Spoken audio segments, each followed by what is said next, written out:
नमस्कार,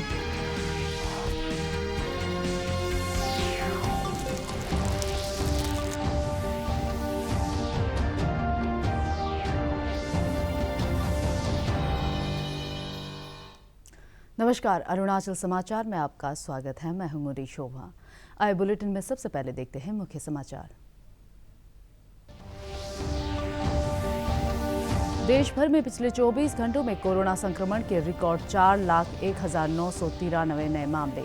अरुणाचल में कोरोना के सक्रिय मामलों की संख्या बढ़कर हुई 1,226।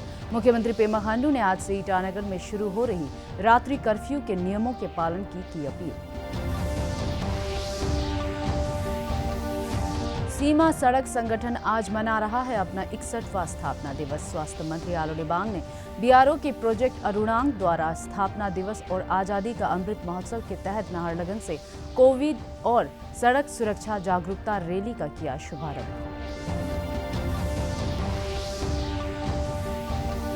श्रमिकों के योगदान के प्रति सम्मान व्यक्त करने के लिए आज विश्व भर में मनाया जा रहा है अंतर्राष्ट्रीय श्रम दिवस। ईटानगर में आयोजित कार्यक्रम में अरुणाचल कामगार बोर्ड के अध्यक्ष न्यातो दुकुम ने श्रमिकों से बोर्ड में रजिस्ट्रेशन कराने और सरकार की कल्याणकारी योजनाओं का लाभ उठाने की अपील। देश भर में पिछले 24 घंटों में कोरोना संक्रमण के रिकॉर्ड 4,01,993 नए मामले सामने आए और 2,99,000 से अधिक लोग स्वस्थ हुए। इस दौरान कोविड से 3,523 लोगों की मौत हुई। केंद्रीय स्वास्थ्य मंत्रालय के अनुसार देश में कोविड के सक्रिय मामलों की संख्या 32,68,000 से अधिक है। केंद्र ने राज्य और केंद्र शासित प्रदेशों को अब तक लगभग 16 करोड़ 37 लाख कोविड टीके निःशुल्क प्रदान किए हैं। इनमें और केंद्र शासित प्रदेशों के पास 79 लाख से अधिक कोविड टीके अब भी उपलब्ध है। अगले 3 दिन में राज्य को 17 लाख से अधिक अतिरिक्त टीके प्रदान किए जाएंगे। कोविड की दूसरी लहर शुरू होने के बाद से अरुणाचल प्रदेश में भी कोरोना के सक्रिय मामलों की संख्या लगातार बढ़ रही है। राज्य स्वास्थ्य सेवा निदेशालय के अनुसार पिछले 24 घंटे में प्रदेश में कोविड के 163 नए मामले सामने आए और 49 रोगी स्वस्थ हुए। राज्य में कोविड के सक्रिय मामलों की संख्या बढ़कर 1,226 हो गई है और रिकवरी दर घटकर 93.02% रह गई है। शुक्रवार को राज्य भर में कोविड जांच के लिए 3,363 सैंपल एकत्र किए गए। प्रदेश में कोरोना के आए नए मामलों में ईटानगर राजधानी क्षेत्र से 47, लोअर दिबांग वैली से 28, चांगलांग से 14, लोअर सुबनसिरी से 13, पपुमपारे से 12, वेस्ट कामेंग से 10, तवांग से 7, लोहित, अंजाव और अपर सुबनसिरी जिले से 5-5, अपर सियांग से 4, तिराप और ईस्ट सियांग से 3-3, वेस्ट सियांग और लोंगडिंग से 2-2, दिबांग वैली, लेपारादा और नामसाई से 1-1 मामले शामिल हैं। जबकि स्वस्थ हुए रोगियों में ईटानगर राजधानी क्षेत्र से 22, लोअर दिबांग वैली से 13, ईस्ट सियांग से 6, लोअर सुबनसिरी से 5, चांगलांग, पापुमपारे और लोहित जिले से 1-1 रोगी शामिल है। स्वास्थ्य निदेशालय से प्राप्त सूचना के मुताबिक ईटानगर के चिंपू में स्थित डेडिकेटेड कोविड अस्पताल में 18, पापुमपारे जिले के डेडिकेटेड कोविड हेल्थ सेंटर मिथफू में 14, डेडिकेटेड कोविड अस्पताल पासीघाट में 35 और डिस्ट्रिक्ट कोविड हेल्थ सेंटर्स में 450 बेड्स उपलब्ध हैं। ईटानगर राजधानी क्षेत्र में कोविड संक्रमण के बढ़ते मामलों को देखते हुए पूरे क्षेत्र में आज से रात को 9 बजे से सुबह 5 बजे तक रात्रि कर्फ्यू शुरू होगा।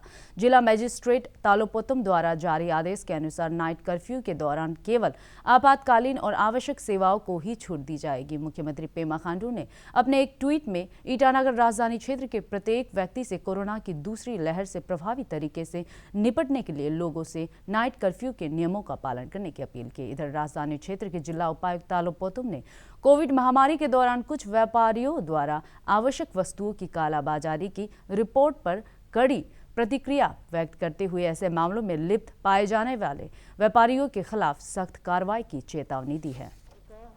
लैंड अलॉटमेंट को ऊपर में भी मैं एक्शन लूंगा। देश के कई राज्यों में आज से टीकाकरण के तीसरे चरण में 18 वर्ष से अधिक उम्र के सभी लोगों को कोविड टीका लगाया जा रहा है। केंद्रीय स्वास्थ्य मंत्रालय ने कहा है कि पिछले 24 घंटे में 27,44,000 से अधिक कोविड टीके लगाए गए। इसके साथ ही देश में अब तक 15 करोड़ 49 लाख से अधिक कोविड टीके लगाए जा चुके हैं। इधर अरुणाचल प्रदेश में राष्ट्रीय स्वास्थ्य के nodal officer doctor D Padung ने कहा है कि तीसरे चरण के टीकाकरण के लिए राज्य सरकार द्वारा सीरम इंस्टीट्यूट को ऑर्डर किए गए कोविशील्ड वैक्सीन की खेप मिलने के बाद 18 वर्ष से 44 वर्ष की उम्र के लोगों के लिए टीकाकरण अभियान शुरू किया जाएगा। उन्होंने लोगों से कोविड टीके की दोनों खुराक लेने के बावजूद स्वास्थ्य SOP का पालन करने की अपील की। और अभी सेकेंड वेव जो सेकेंड सार्स कोविड पेंडेमिक का, ये आप लोग सब मालूम है, हर जगह में, इवन हमारा स्टेट में भी थोड़ा नंबर बढ़ रहा है। तो वो पूरा आने से पहले या आने से पहले जितना हो सके सब आदमी वैक्सीन 2 डोज लेके बैठना चाहिए। तो इसका एडवांटेज भी मैं बताऊं, वैक्सीन अगर 2 डोज पूरा ले चुका है कोई आदमी, तो ये अगर कोरोना बीमार लगने से भी वो बीमार जो है वो बिल्कुल माइल्ड होगा, ज़्यादा बीमार नहीं होगा, शायद हॉस्पिटल में ICU में या ऑक्सीजन का ज़रूरत शायद नहीं पड़ेगा। तो इसलिए लेना ज़रूरी है। लेकिन वैक्सीन ले लिया, 2 डोज ले लिया है बोल के, ये जो हमारा नया कोविड एप्रोप्रिएट बिहेवियर, इसमें ढिलाई नहीं होना चाहिए। हमेशा मास्क लगाए रखें, हाथ साबुन से धोए, बार सैनिटाइजर यूज़ करें, और क्राउडेड एरिया में नहीं जाना है जितना हो सके, और जाना भी है तो 2 गज की दूरी जो दिखता है उसका पालन करना है। राष्ट्र आज 9वें सिख गुरु तेग बहादुर जी का 400वां प्रकाश पर्व मना रहा है। साल 1621 में पंजाब के अमृतसर में जन्मे गुरु तेग बहादुर जी छठे सिख गुरु हरगोविंद जी के सबसे छोटे पुत्र थे। सिद्धांतवादी और निर्भीक योद्धा माने जाने वाले गुरु तेग बहादुर आध्यात्मिक विद्वान और कवि भी थे, जिनके 115 पदों को श्री गुरु ग्रंथ साहिब में शामिल किया गया है। इस विशेष अवसर पर प्रधानमंत्री नरेंद्र मोदी आज सुबह दिल्ली के गुरुद्वारा शीशगंज साहिब पहुंचे और मत्था टेका। प्रधानमंत्री बिना किसी सुरक्षा घेरे और विशेष सुरक्षा इंतजाम के गुरुद्वारा पहुंचे। इधर राज्यपाल डॉक्टर BD मिश्रा और मुख्यमंत्री पेमा खांडू ने सिख गुरु तेग बहादुर जी का 400वें प्रकाश पर्व के अवसर पर देशवासियों को शुभकामनाएं दी हैं। सीमा सड़क संगठन BRO आज अपना 61वां स्थापना दिवस मना रहा है। इसके तहत BRO के प्रोजेक्ट अरुणांक, ब्रह्मांक और वर्तक द्वारा आज़ादी के अमृत महोत्सव कार्यक्रम आयोजित किया जा रहा है। स्वास्थ्य मंत्री आलो लिबांग ने आज ईटानगर राजधानी क्षेत्र के नाहरलगुन में स्थित प्रोजेक्ट अरुणांक के मुख्य अभियंता कार्यालय परिसर से अरुणाचल प्रदेश के विभिन्न जिलों में कोविड-19 वैक्सीनेशन और सड़क सुरक्षा जागरूकता मोटरसाइकिल रैली का शुभारंभ किया। अपने संबोधन में श्री लिबांग ने कहा कि BRO अरुणाचल प्रदेश के सुदूर इलाकों में सड़कों और पुलों के निर्माण के अलावा महत्वपूर्ण विषयों पर जन जागरूकता में भी योगदान दे रहा है। इस मौके पर प्रोजेक्ट अरुणांक के मुख्य अभियंता ब्रिगेडियर AS चौकर ने अब बताया कि इस जागरूकता रैली के अंतर्गत west Kameng, east Kameng, Papum Pare, lower Subansiri, Kra Daadi, upper Subansiri, Siang और दिबांग वैली, तिराप और चांगलांग जिले के लोगों को कोविड का टीका लगवाने और सड़क सुरक्षा के नियमों का पालन करने के लिए प्रोत्साहित किया जाएगा।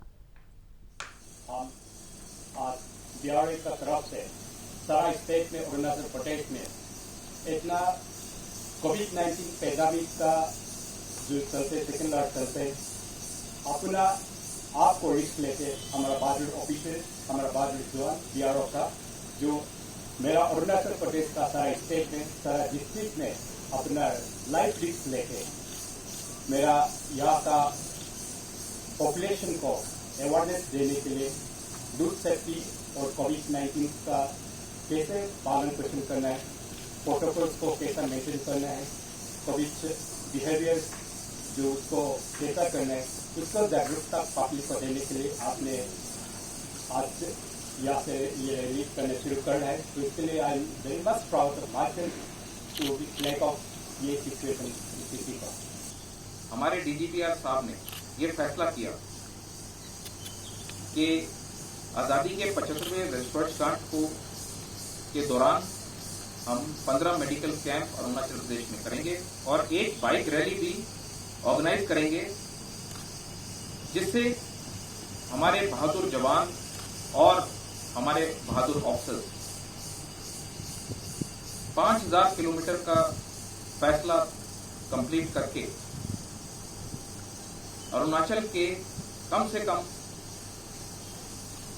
10 बॉर्डर डिस्ट्रिक्ट्स के अंदर कोविड इनॉकुलेशन और रोड सेफ्टी का मैसेज सब जगह लेके जाएंगे।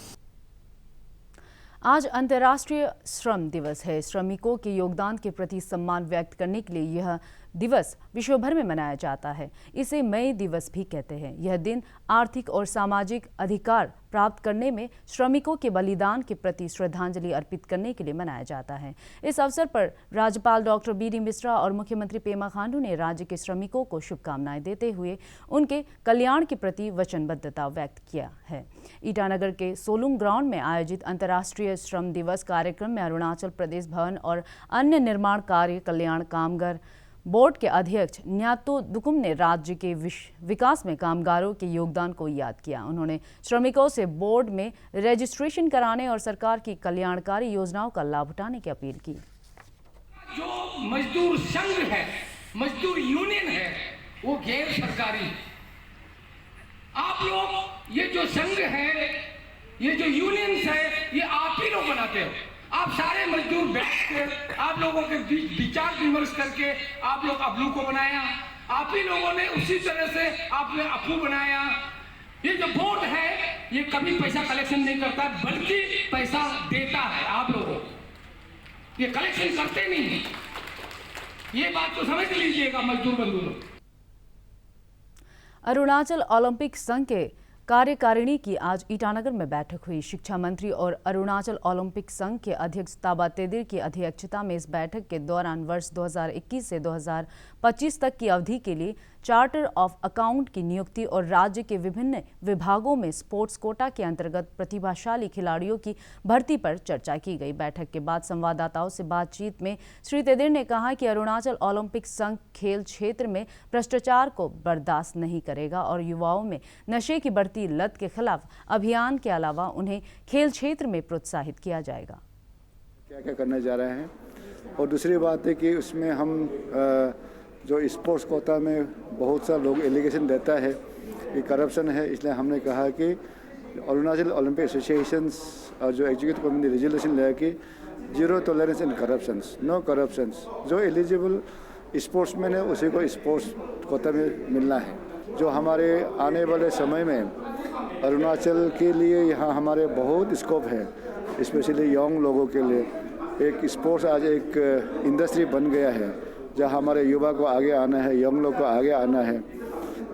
इसलिए इसको हम लोग आज काफ़ी चर्चा किया है और इसको हम इवन स्कूल लेवल में भी लेके जाएंगे और लोगों को बाकी जो हमारे ड्रग्स के एडिक्ट है उसको दूर में रखने के लिए हम स्पोर्ट्स को ज़्यादा इम्पोर्टेंस देंगे। पापुम-पारे जिले के होलोंगी क्षेत्र के जंगलों में पिछले 2 दिनों से आग लगी हुई है। स्थानीय लोगों का कहना है कि इस आग से वन क्षेत्र को काफी नुकसान हो रहा है और आसपास बसे लोगों के लिए भी खतरा बना हुआ है। उन्होंने वन विभाग और जिला प्रशासन से होलोंगी के जंगलों में लगे आग पर काबू पाने के लिए जल्द आवश्यक कदम उठाने की अपील की है।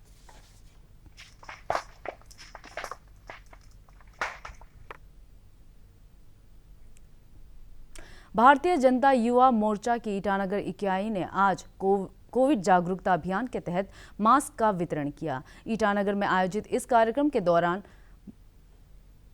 भाजयुमो के सदस्यों ने लोगों को मास्क लगाने, सोशल डिस्टेंसिंग और सैनिटाइजेशन के नियमों का पालन करने के लिए प्रोत्साहित किया। भाजयुमो द्वारा लोगों से कोविड वैक्सीन लगवाने की भी अपील की गई। एक लॉन्चिंग हुआ है। मेरा जनता से ये अपील है, चाहे यहाँ दिल्ली का हो, मुंबई का हो, कलकत्ता, चाहे कोई भी अराउंड इंडिया का हो, जो ईटानगर में जो बसा है, अचानक आप लोग को कुछ अगर कोरोना लग गया हो तो BJYM केयर में आप ट्वीट कीजिए।